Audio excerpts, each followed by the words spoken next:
Welcome to our channel. Today we how to verify your coverage history with Western and Southern, complete guide step by step clearly. To verify your coverage history with Western and Southern, start by gathering essential information. Ensure you have your policy number handy. Visit the official Western and Southern website. Locate the customer service section on the homepage. Click on the coverage history link. Log into your account using your username and password.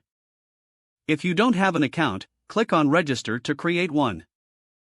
Follow the prompts to enter your personal information and policy details. After logging in, navigate to your dashboard. Select the option for Policy Information.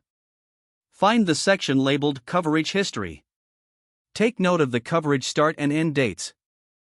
Review any additional information provided about your policy.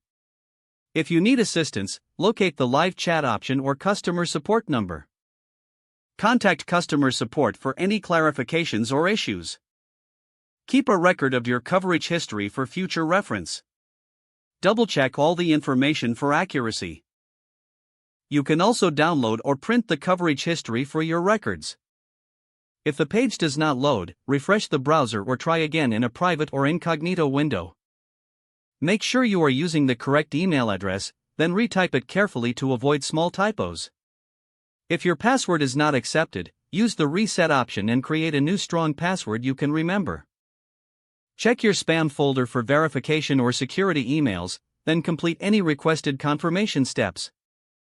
Enable two-factor authentication if available to improve account security and reduce unauthorized access risk.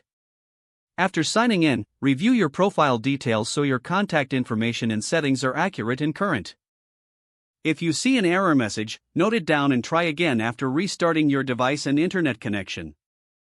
Log out when you finish, especially on shared devices, to keep your account and payment information secure. If the page does not load, refresh the browser or try again in a private or incognito window. Make sure you are using the correct email address, then retype it carefully to avoid small typos. If your password is not accepted, use the reset option and create a new strong password you can remember. Don't forget to like this video and subscribe to our channel for more step-by-step tech guides.